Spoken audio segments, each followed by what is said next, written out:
All of Barcelona, Franco has his victory.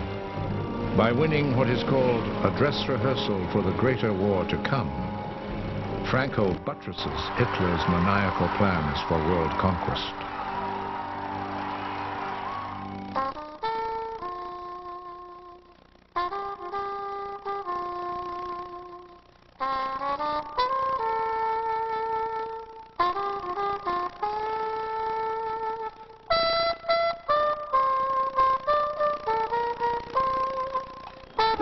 In 1931, the Prince of Wales, heir to the throne of England, is a popular public figure. When he meets and falls in love with a married American woman, Wallis Simpson, they instantly become the world's most talked about couple. Their holidays abroad are photographed and cameramen cover their every move. In 1936, when King George dies, the Prince of Wales becomes king, setting the stage for a government crisis. Now Edward VIII, he informs Parliament that once Mrs. Simpson receives her divorce, he will marry her. The government and the Church of England resist the idea. Mrs. Simpson is a commoner and a divorcee. The king cannot marry her and remain on the throne of England.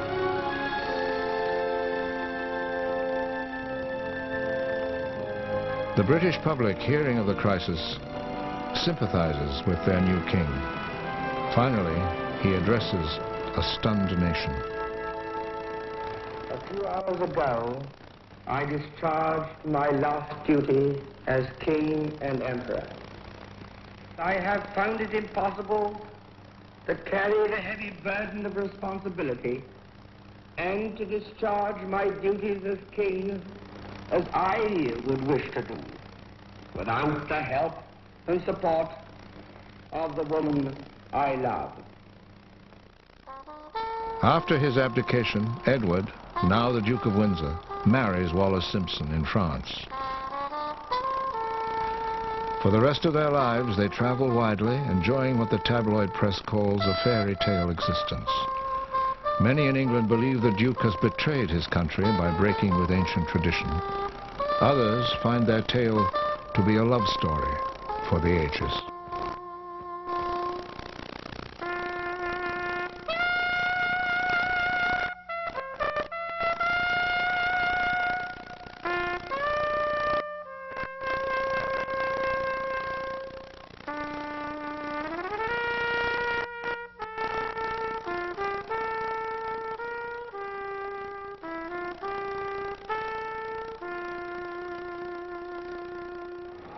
(1938), Austria. The Anschluss. Hitler annexes Austria. Unification with the fatherland is cheered by an ecstatic multitude in Vienna. Hitler is idolized as the leader destined to reclaim a place in the sun for the Teutonic race.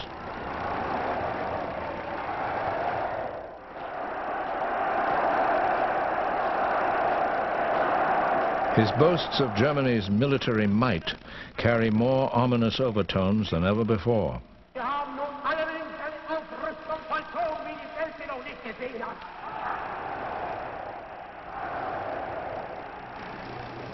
Neville Chamberlain, England's Prime Minister, has several times tried to get Hitler to formally renounce any plans he has for aggression. When I was a little boy, I used to repeat, if at first you don't succeed, try, try, try again. That's what I'm doing.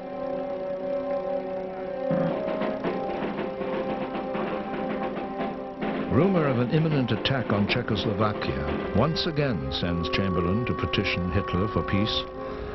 Joined by the French Premier Edouard Daladier, Chamberlain warns that if Czechoslovakia is invaded, Britain and France will come to its aid. Hitler claims he only wants the Sudetenland, the ethnic German part of the country, returned to him. Powerless, the Czech minister weeps openly in the outer hall, knowing others are deciding his nation's fate. Hitler assures the diplomats it is the last territory in Europe rightfully Germany's and the last that he will demand.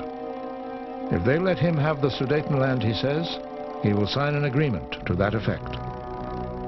Thus, the Munich Pact of 1938. For a brief period, some believe, as Chamberlain puts it, that peace in our time has been achieved.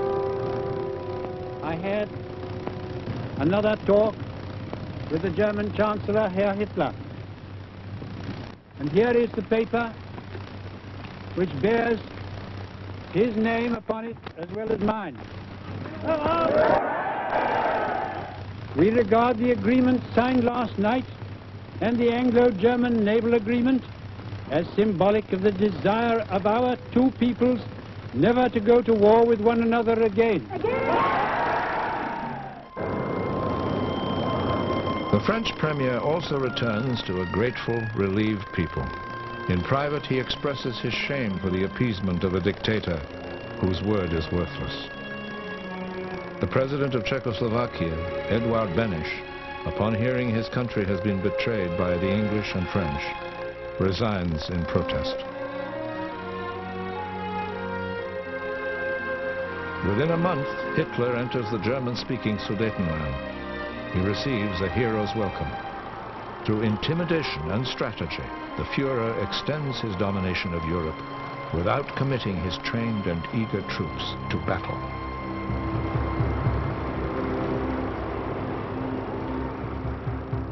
Six weeks after Munich, on November 9, 1938, Hitler intensifies his war against the Jews by ordering a night of destruction and terror, known as Kristallnacht.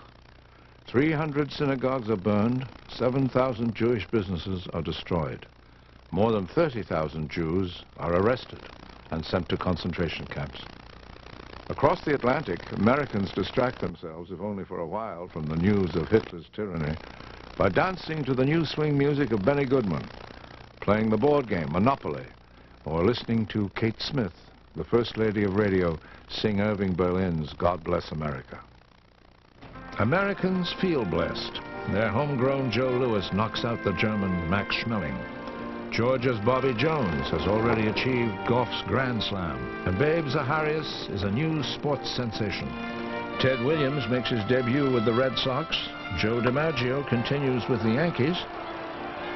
And in 1939, DiMaggio's teammate Lou Gehrig, one of the game's most beloved heroes, retires from the Yankees. I consider myself the luckiest man on the face of the earth. Gehrig is suffering from an incurable disease that will later bear his name. He will die 2 years later. In that same year, Marian Anderson performs in concert at Washington, D.C.'s Lincoln Memorial. Eleanor Roosevelt, the president's wife, has arranged the concert after the singer has been denied the right to sing at Constitution Hall. 75,000 people turn out to hear Miss Anderson.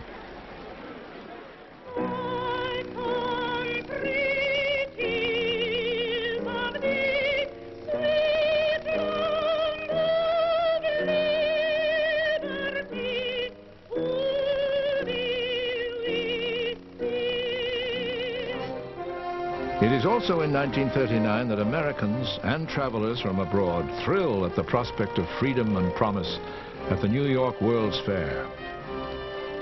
A world of tomorrow is offered, one with electronic robots, television, and neon lights. The future, it seems, is limitless.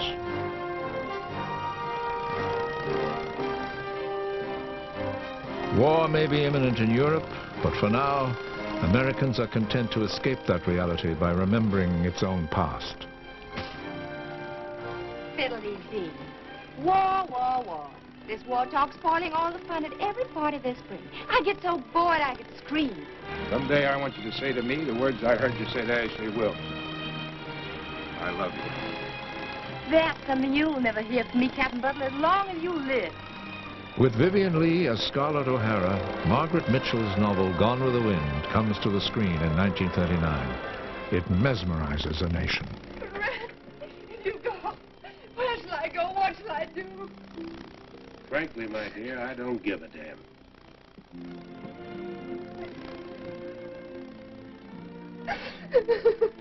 It is also in 1939 that Judy Garland as Dorothy in The Wizard of Oz promises a world of simple wonders at the end of a rainbow. Somewhere over the rainbow, way up high, there's a land that I heard of once in a lullaby. The young actor Orson Welles frightens the world in 1938 with a Halloween radio broadcast. We now return you to Carl Phillips at Grover's Mill. Ladies and gentlemen, here I am. Wait a minute, something's happening. There's a jet of flame. Welles's fictional invasion is from outer space. But in 1939, there is a real invasion in Czechoslovakia. Adolf Hitler's forces once more advance without resistance.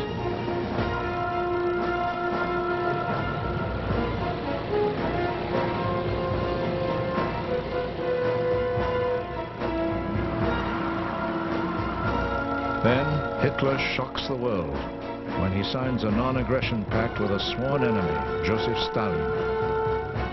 Hitler's plan calls for the conquest of Poland, after which he is certain the rest of Eastern Europe will quickly fall.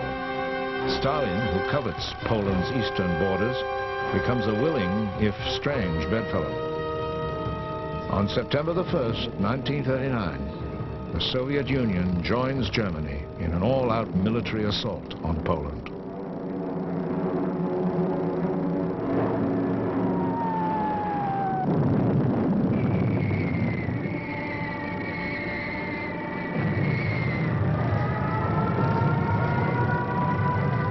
The term blitzkrieg, lightning attack, enters our vocabulary with the Nazis' swift, ruthless advance. The unholy alliance of the Germans and the Russians crushes Poland. Europe realizes that Hitler's lust for conquest is insatiable. Democracy has its back against the wall.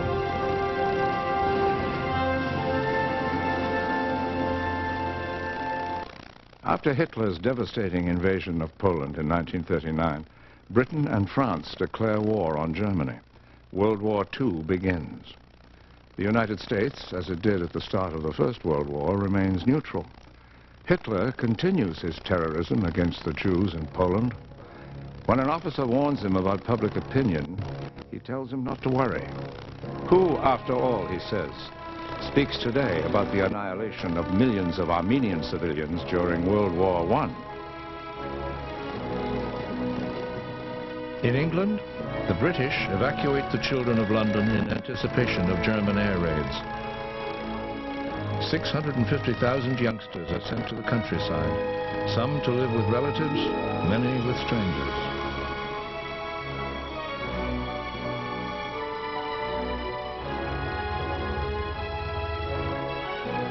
Within the year, Prime Minister Chamberlain is replaced by the First Lord of the Admiralty, Winston Churchill. Britain now has a leader. As Adolf Hitler prepares to ensure that his Third Reich will last for 1,000 years, Winston Churchill, the British bulldog, will rally his people. It will be their finest hour.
The excesses and horrors of Adolf Hitler have been chronicled for more than half a century.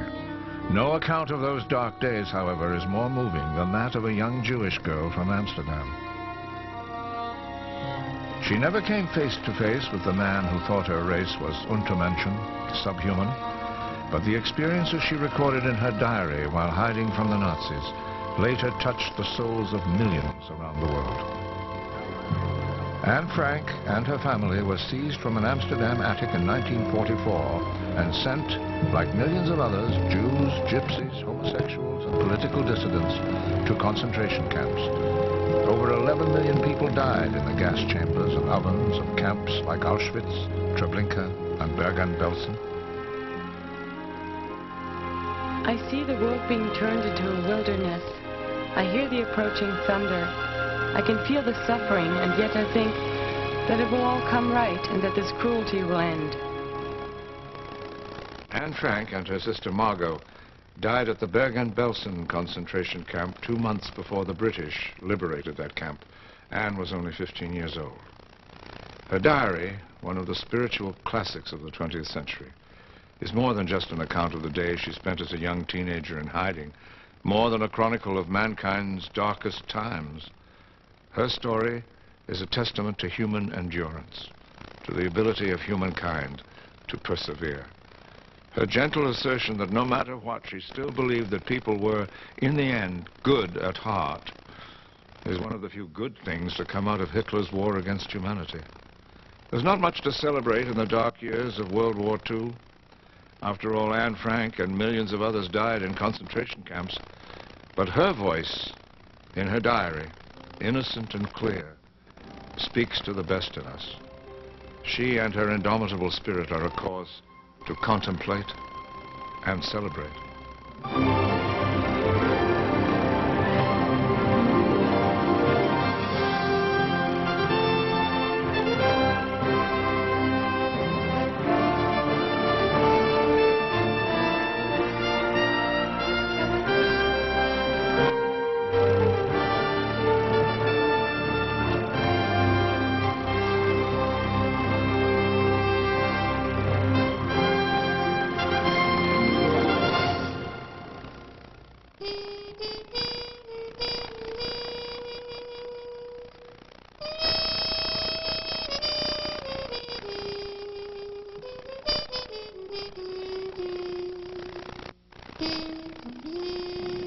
The capitals of Europe fall dark in 1940 as Hitler's armies begin their invasion of Western Europe.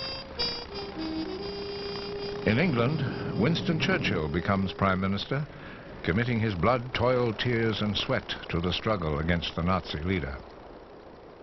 We cannot yet see how deliverance will come, or when it will come, but nothing is more certain than that every trace of Hitler's footsteps, every stain of his infected and corroding fingers will be sponged and purged, and if need be, blasted from the surface of the earth.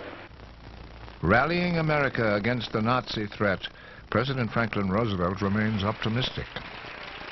May the year 1940 be pointed to by our children as another period when democracy justified its existence as the best instrument of government yet devised by mankind.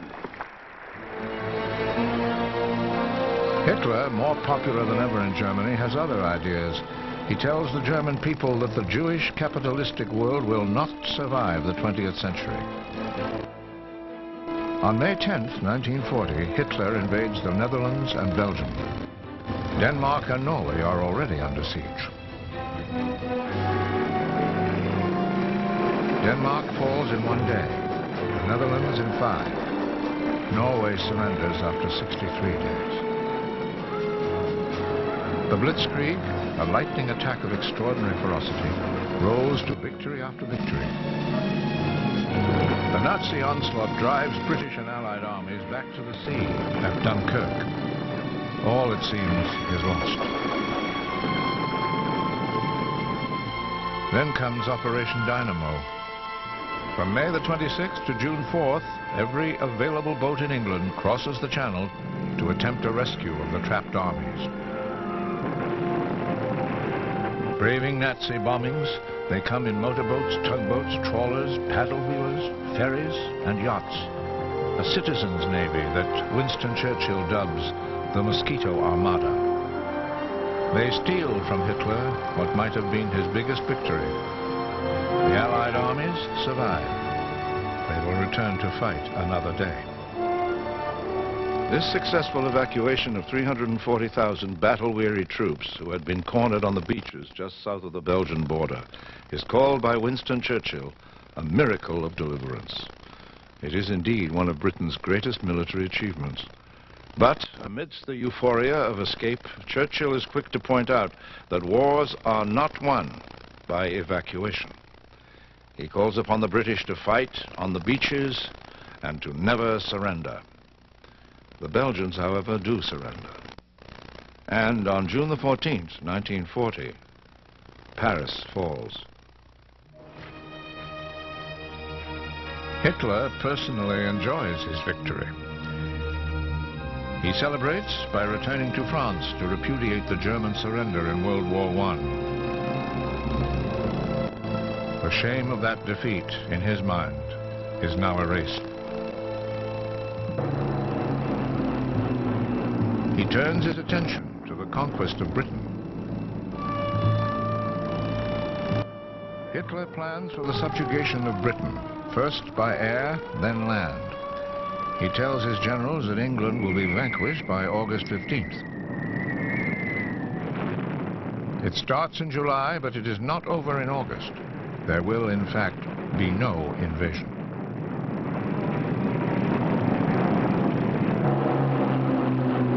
In the Battle of Britain, fought in the skies over England's green fields and historic cities, it is the Royal Air Force that first establishes that Hitler's vaunted invincibility is a myth. 200 battles take place. The RAF wins most of them. Never, says Churchill, was so much owed by so many to so few. Hitler knows that he will have to break us in this island or lose the war. If we can stand up to him, all Europe may be freed. Let us therefore brace ourselves to our duty. So bear ourselves that if the British Empire and its Commonwealth last for 1,000 years, men will still say, this was their finest hour. If Great Britain goes down, the Axis powers will control the continents of Europe and Asia and Africa and Australasia and the high seas. We must be the great arsenal of democracy. For us, this is an emergency as serious as war itself.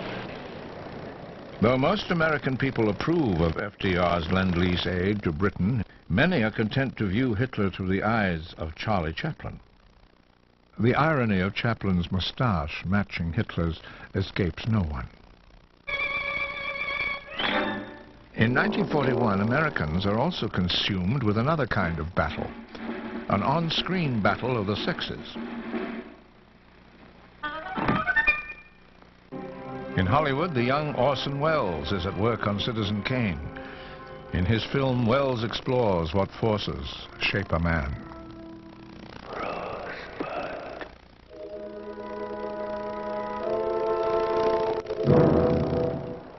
Winston Churchill is a man shaped by the realities of war.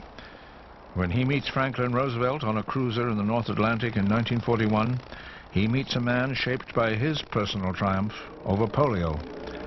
FDR is a man of intense optimism.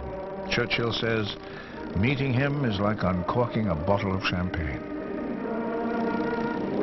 The two leaders bond. Then on December 7th, 1941, they become full partners in the war.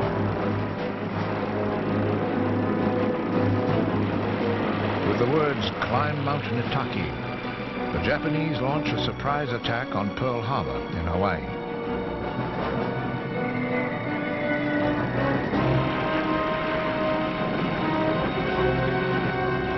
Japan, partnered with Germany and Italy in a mutual defense pact, fears an eventual war with the United States. So they strike first, crippling America's Pacific Fleet. 18 ships and 188 planes are sunk or destroyed. 1,100 Americans are wounded, another 2,400 are killed. Yesterday, December 7th, 1941, a date which will live in infamy. The United States of America was suddenly and deliberately attacked by naval and air forces of the Empire of Japan. The United States is at war.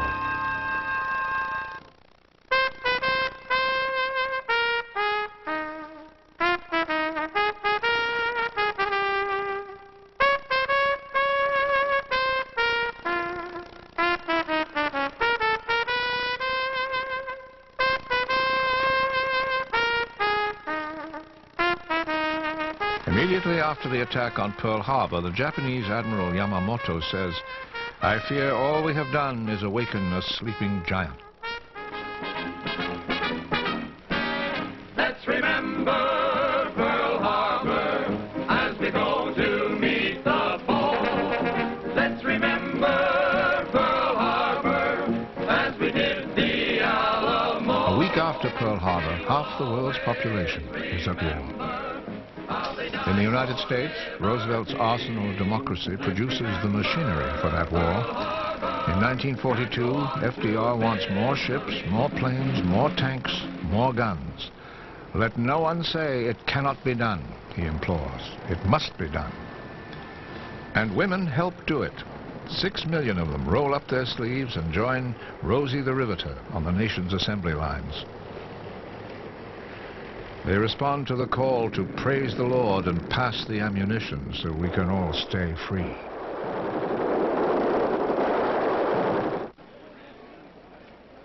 Rationing and victory gardens occupy them also, but mostly they listen to the radio for news of the war. They listen to Fibber McGee and Molly, to Jack Benny and The Shadow. The men, at least those who can, enlist. Ham Fisher's popular comic strip character, the heavyweight fighter Joe Palooka, joined up before Pearl Harbor. In real life, Ted Williams, the kid from the Boston Red Sox, enlists after hitting an incredible 406 in the summer of '41. The Yankees' Joe DiMaggio sets his record of hitting safely in 56 consecutive games and goes to fight for Uncle Sam. And the real heavyweight champ Joe Louis joins one of America's all-black battalions. 16 million American men put on the uniform.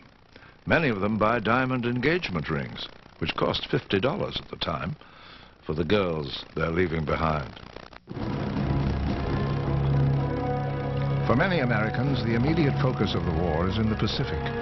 They sail off to challenge the Empire of Japan. The forces of Hirohito and his premier, General Tojo, have rolled into the southern Pacific, forcing remnants of the damaged American fleet to run for cover. Wake Island and Guam fall to the Japanese.